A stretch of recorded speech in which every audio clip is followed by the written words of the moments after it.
Gaurkoan, funtzio kuadratikoak zer diren eta hauen ezaugarriak zein diren ikasiko dugu.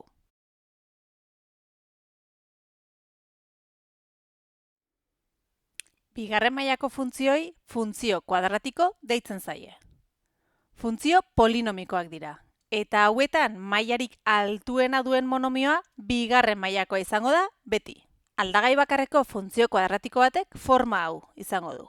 I berdin, A koefizientea bider x ber bi, gehi B koefizientea bider x, gehi C gai askea. Adibidez, I berdin, x ber bi ken x, ken bi. Funtzio kuadratiko baten grafikoa parabola bat da. Hemen, irudian ikus dezakegun hau, funtzio kuadratiko baten grafikoa da, eta honen izena parabola da. Parabolaren simetria ardatza, ordenatu ardatzarekiko edo I ardatzarekiko paraleloa da beti.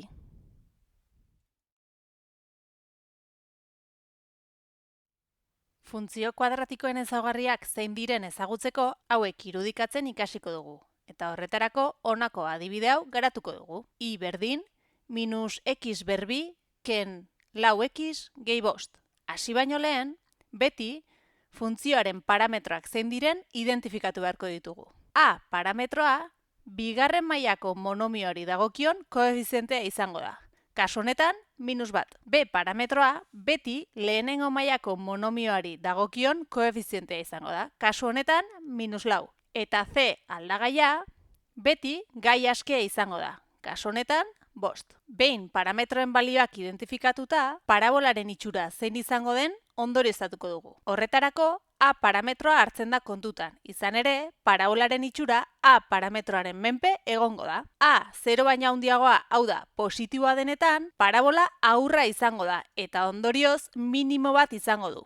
Parabola aurraren itxura, adibide honetan ikus dezakezuen modukoa da. A negatiboa edo 0 baino txikiagoa denetan aldiz, parabola ganbila izango da, eta ondorioz maximo bat izango du. Parabola ganbilaren adibidea honako irudi honetan daukazue.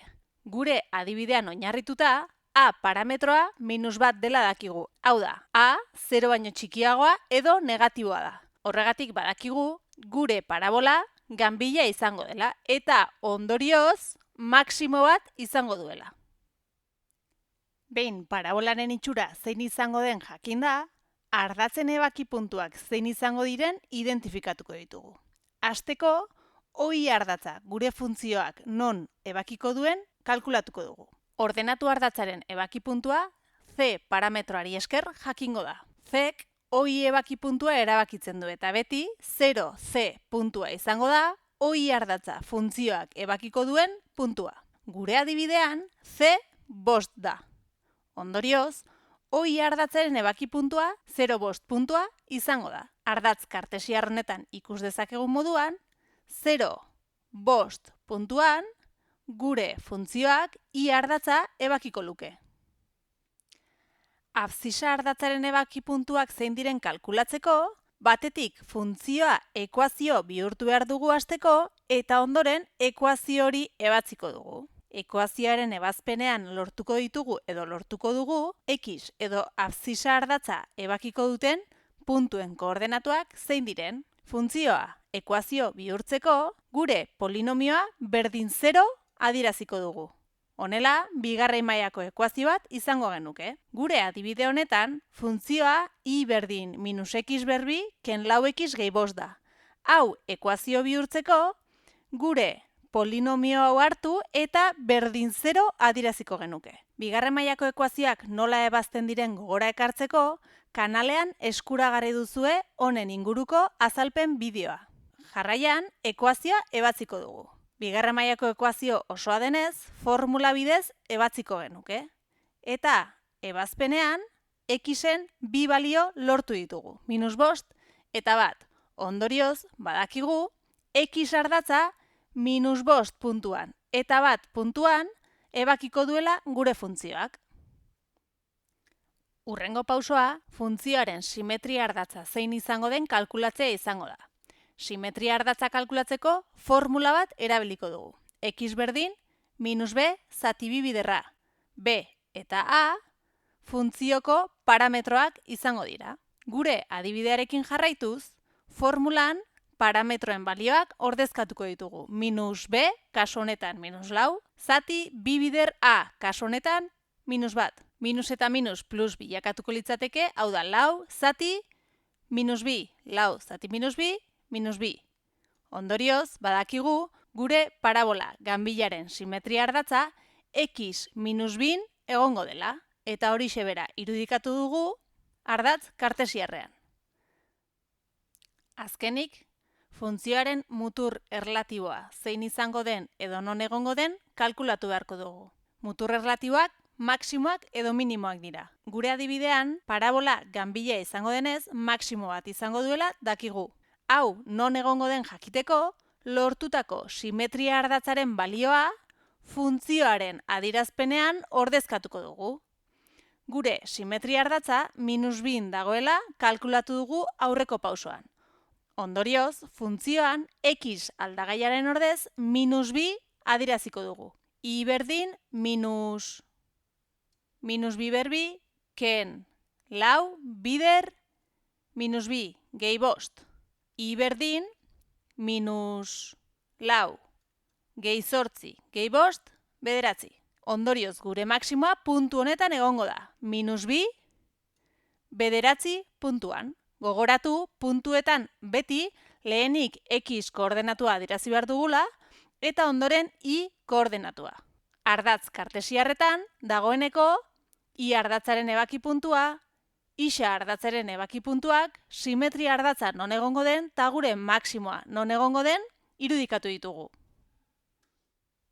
Azkenik, lortutako puntu eta balio guztiak kontutan hartuta, parabola irudikatuko genuke. I berdin minus x berbi ken lau x gehi bost funtzioaren parabola ganbila dela esan dugu hasieran.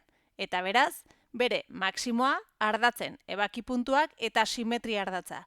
Non egongo diren kalkulatu ditugu. Guzti hau kontutan hartuta, parabola irudikatuko genuke.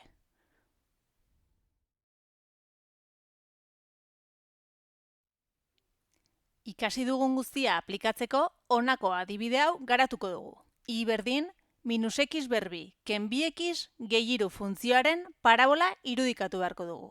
Horretarako lehenik funtzioaren parametroak identifikatuko ditugu. A, bigarren mailako monomioaren koefizientea minus bat. B, lehenengo mailako monomioaren koefizientea minus bi. Eta C, gai askea, 3. Lehen pausoan, parabolaren itxura zein izango den identifikatuko dugu. Eta horretarako, A parametroa kontutan hartzen zela ikasi dugu. A, kasu honetan, minus bat, negatiboa denez, parabola ganbila izango da, eta ondorioz maksimo bat izango du.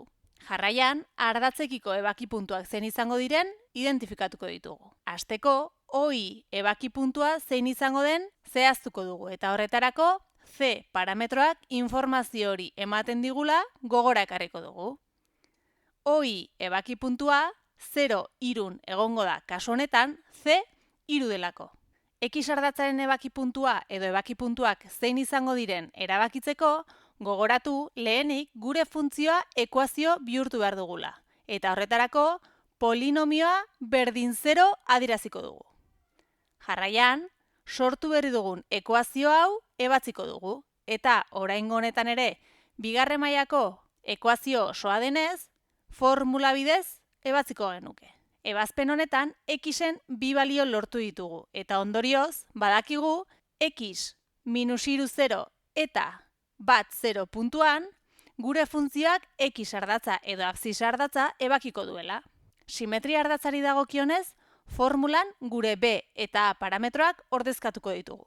Minus b, kasu honetan, minus bi, zati bi bider a, kasu honetan, minus bat. Bi, zati, minus bi, minus bat. Ondorioz, gure parabolaren simetria ardatza x minus baten egongo da.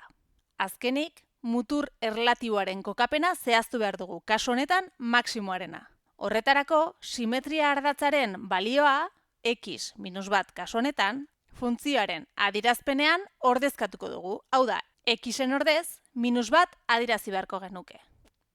I berdin, minus x berbi, xen ordez, minus bat berbi. ken bi bider x eta xen ordez minus bat gehi iru. I berdin lau lortuko genuke. Ondorioz, gure parabolaren maksimoa minus bat lau puntuan egongo da. Azkenik, gure koordenatu kartesiarrean, y ardatzaren ebaki puntua, x ardatzaren ebaki puntuak, eta simetria ardatza eta maksimoaren kokapena irudikatu ditugu. Eta behin, puntu eta datu guztiak ardatz kartesiarrean ditugula, parabola irudikatu beharko genuke. I berdin minus x berbi ken bi x gehi iru funtzioaren adierazpen grafikoa honako parabola ganbilau izango da.